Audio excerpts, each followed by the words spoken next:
Okay, Assalamualaikum warahmatullahi wabarakatuh. Saya sambung lagi topik time series. Okay, dalam video sebelum ni saya telah memperkenalkan apa itu time series data dan juga komponen-komponen yang terkandung dalam data time series. Okay. Alright, seterusnya saya akan sambung dengan subtopik yang seterusnya. Awak boleh rujuk pada muka surat 156 di bawah subtopik 7.3 iaitu moving average method. Okay, sebelum kita pergi lebih dalam lagi dalam moving average method ni, ingin saya tekankan di sini bahawa pertama sekali, apakah kegunaan time series? Time series digunakan dengan meluasnya untuk membuat peramalan dan juga jangkaan, predicting. Forecasting tu ramalan, predicting tu kita nak buat jangkaan. Ia banyak digunakan dalam bidang perniagaan dan juga ekonomi lah. Sebagai contoh, kalau negara, contohnya negara Malaysia, kerajaan kita nak buat yang paling kita boleh nampak contoh dalam time series ni adalah bila kerajaan nak buat belanjawan. So, macam mana kerajaan buat belanjawan adalah menggunakan data-data yang ada sebelum ini. Contohnya, kerajaan ingin membuat belanjawan tentang berapakah kos untuk pendidikan bagi rakyat Malaysia. Jadi, dia akan lihat data-data yang ada sebelum ini, mungkin 10 tahun ke belakang, berkenaan dengan kos ataupun perbelanjaan bagi pendidikan. Jadi daripada situ, data tersebut, itu data tu dalam bentuk masa kan, maksudnya data yang dikumpulkan mengikut tahun. Jadi dia boleh buat jangkaan ataupun ramalan berapakah perbelanjaan yang bakal kerajaan kena tampung pada tahun yang ke depan. Jadi untuk sesuatu data time series untuk boleh digunakan untuk sebagai satu model untuk forecasting ataupun predicting, kita kena jadikan data tersebut dalam bentuk trend. Dalam bentuk trend. Seperti yang saya terangkan dalam video yang sebelum ini, dalam data time series, dia dipengaruhi oleh 4 komponen yang utama, iaitu trend, seasonal, cyclical dan irregular. Tidak dapat tidak, dalam semua data time series mengandungi keempat-empat bentuk ataupun komponen ini. Jadi, untuk kita membuat peramalan, kita perlu menjadikan data time series yang kita ada tu dalam bentuk trend. So, kita kena remove all these 3 components from the time series data. So, kita kena buang seasonal, kita kena buang cyclical, dan kita juga kena buang sekiranya ada kesan yang disebabkan irregular event. Jadi, macam manakah caranya untuk kita remove all these 3 effects is by using moving average method. So, moving average method ni sebenarnya adalah satu kaedah untuk kita membuang efek ini supaya kita dapat trend line. So, kaedah yang kita gunakan dalam moving average method di sini adalah smoothing. Smoothing ataupun kita melicinkan data time series yang kita ada dengan membuang seasonal, cyclical dan irregular effect supaya kita dapat trend line. Alright. So, kita akan pergi terus kepada contoh yang melibatkan moving average method. Moving average method. So, boleh buka muka surat 157, muka surat 157 untuk awak tengok contoh.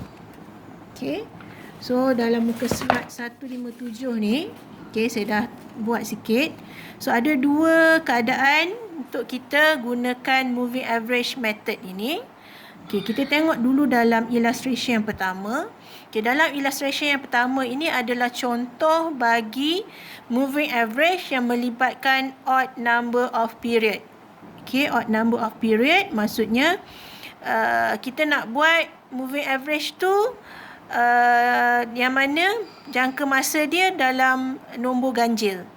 Contohnya dalam masa 3 hari, dalam masa 3 bulan, ataupun 5 hari, ataupun 5 bulan dan sebagainya. Yang penting moving average dia period bernilai nombor ganjil.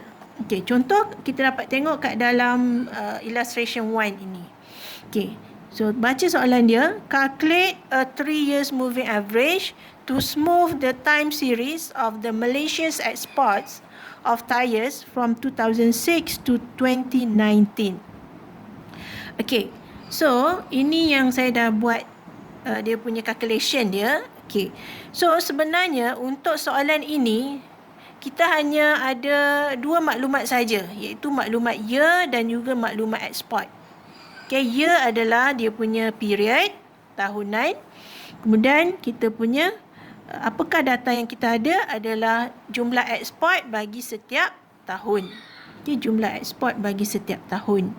Jadi kita nak buat moving average supaya kita dapat trend. Okay.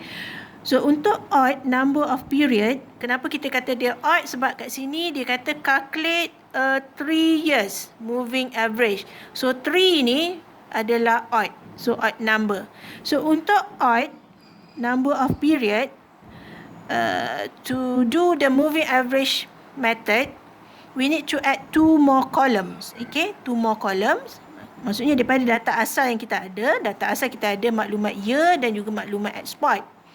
Jadi untuk odd number of period, kita kena tambah 2 lagi kolom. Satu kolom adalah moving total. Okay, dan satu kolom lagi adalah centered moving average. So tadi kita nak 3 years moving average. Jadi kita akan dapatkan 3 years moving total. Okay, kemudian kolom yang keempat ini adalah dia punya average untuk 3 years tersebut. Okay, kaedahnya begini. Okay, untuk 3 years moving total, kita kena tambah 3 tahun berturut-turut secara berturutan. Mula-mula kita tambah dulu 3 tahun yang pertama. Okay, maksudnya daripada tahun 2006, 2007, 2008. So kita tambahlah 164 tambah 191 tambah 164. So total dia kita dapat 519. So this amount, okay, the total ni kita kena letak tengah-tengah. Antara 3 tahun ni, dia punya jumlah dia untuk 3 tahun yang berturut ini, jumlah 3 tahun tu kita letak tengah-tengah. So di antara 2006, 2007, 2008, yang di tengah-tengah adalah 2007. So kita letak jumlah dia 519 ni dekat tahun 2007. Okey, lepas tu kita tambah lagi. Okey, 3 tahun kemudian lagi. Okey, iaitu 2007, 2008, 2009. So dia saling bertindan lah maksudnya, saling bertindan ataupun overlap. Jadi 191 tambah 164 tambah 321, so jumlah dia adalah 676. Tengok nilai 676 ni mesti letak tengah-tengah di antara 3 tahun yang kita tambah tu. 676. Okey, lepas tu kita tambah lagi 2008 sehingga 2010. Okey, kita tambahlah jumlah ekspor dia 164 tambah 321 tambah 292. So total dia 777. So letak dia tengah-tengah. So tengah-tengah ni adalah tahun 2009 dan seterusnya. Okey, awak akan tambah sehingga yang terakhir adalah tahun 2013 hingga 2015. Jadi awak tambah 428 tambah 301 tambah 413, jumlah dia 1142. Okey, 1142. Okey, yang mana yang kosong tu? Yang kosong ni maksudnya kita tak cukup nak tambah 3 kan? So dia mesti 3, 3, 3. Yang tak cukup tu kita tinggal je lah. Jadi dia akan jadi dash, dash. Okey, bila kita dah settlekan the third column ni, column yang moving total, okay, and then kita akan dapat 3 years centered moving average. So 3 years centered moving average ni, total yang awak dapat ni tadi awak bahagi 3. Kenapa bahagi 3? Sebab kita nak calculate 3 years moving average. So trend dia mesti bahagi dengan 3. Jadi 519 bahagi 3 dapat 173. 676 bahagi 3 dapat 225.33. Ini saya tulis jawapan dia kepada 2 tempat perpuluhan. Kalau ikut standard dalam soalan exam pun dia nak 2 tempat perpuluhan. Jadi awak ikut je. Okey, lepas tu 777 bahagi dengan 3. Dan seterusnya. Sampailah, maksudnya semua yang ada nilai ni kena bahagi 3. Yang tak ada nilai tu awak letak je dash. Jadi dapatlah kita trend untuk data jumlah eksport bagi 2006 sehingga 2019. So trend ni adalah kita punya kita dah dapat trend line untuk data kita ini. Okay, so ini untuk moving average for odd number of period. Okay, sekarang kita tengok contoh untuk centered moving average untuk even number of period. Okay, untuk even number of period ni dia sedikit berbeza. Okay, kenapa saya kata berbeza? Sebab untuk odd, okay, untuk odd tadi kita hanya tambah 2 kolom. Okay, 2 kolom saja. Tetapi untuk even number of period kita kena tambah 3 kolom. Okay, yang asalnya memang kita ada year dengan profit. Okay, kemudian kita kena tambah 3 lagi kolom. And then bila awak buat table tu awak kena selang. Nampak tak? Ni ada selang ni kan. 2004 selang, 2005 selang, 2006 selang, 2007 selang dan seterusnya lah sampai yang terakhir. Okey. Yang terakhir ni yang last ni awak tak perlu selang lah. Okey. Ini tak perlu ini tak perlu selang. Okey, tak payah selang sebab kalau tengok yang pertama atas pun tak ada selang yang bawah pun kita selang. Okay, so kenapa kena selang? Sebab dia even. So even number kita tak tahu yang tengah-tengah kan. So dia berada di antara. Contohnya kalau 2004, 2005, 2006, 2007. So tengah-tengah dia adalah di antara 2005, 2006. So untuk kita letak nilai dia tu kita kena letak satu selang lah. Kita kena letak selang Jadi, tapi cara dia sama. Okay, so kolom yang pertama yang kita tambah adalah 4-year moving total. Jadi kenapa 4 year? Sebab dia kata kat sini kan, calculate the 4 yearly moving average. Okay, 4 yearly moving average. Maksudnya kita nak tambah 4 tahun. Okay, overlap 4 tahun. Jadi kita tambahlah 4 tahun. Okay, kita start kalau 4 tahun 2004, 2005, 2006 sehingga 2007. So kita tambah jumlah profit dia selama 4 tahun ni. Okey, 20 tambah 50 tambah 63 tambah 68. So total dia kat sini. Okey, sebab yang ni adalah 4 year moving total. So kita dapat 2001. Lepas tu kita tambah lagi 4 tahun. Ya, sebelum tu awak kena letak tengah-tengah lah. Okey, sebab tu kita letak selang tu. So sentiasa ingat kalau untuk even number of period awak buat jadual dia mesti letak selang. Okey, sebab nanti bila kita nak cari moving total dia kita kena letak tengah-tengah. Okey, untuk 4 tahun ini di tengah-tengah dia di antara 2005 dengan 2006. So kat sini nilai dia 201. Kemudian awak tambah lagi. Okey, 4 tahun kan. 2005, 2006, 2007, 2008. Tambah 4 tahun ni. So, awak akan tambah 50, tambah 63, tambah 68, tambah 63. So, jumlah dia adalah 244. Okey, kemudian tambah lagi 4 tahun. 2006, 2007, 2008, 2009. Okey, tambah 4 tahun. Tengah-tengah dia kat sini. 284. Okey, 284. Kemudian 2007, 2008, 2009, 2010. So awak tambah 4 tahun ni, 68 tambah 63 tambah 90 tambah 39. So tengah-tengah dia di antara 2008 hingga 2009. Jumlah dia 260. Okay, so the last 4 adalah 2008 sehingga 2011 kan? 2008 tambah 2009 tambah 2010 tambah 2011. Maksudnya 63 tambah 90 tambah 39 tambah 19. So awak tambah 4 tahun ni, letak di tengah-tengah, so dapat 211. So semua nilai yang di dalam kolom ini adalah kita jumlahkan untuk 4 tahun. Okey, yang tak ada nilai kita letak dash. Okey, kita tengok 2004 tak ada nilai, 2005 tak ada nilai. So dash dash. Kemudian 2010, 2011 tak ada nilai. Jadi letak dash dash. Okey. Kolom yang keempat adalah centered moving total, CMT. So macam mana nak cari CMT? Dia kata total of centered bahagi 2. Total of centered tu merujuk kepada apa? Ni, 2 ni. Okey. So awak tambah 2 ni. 201 tambah 244. Okey, 201 tambah 244. Okey, saya tak tulis lagi nilai dia. So saya kira kat situ.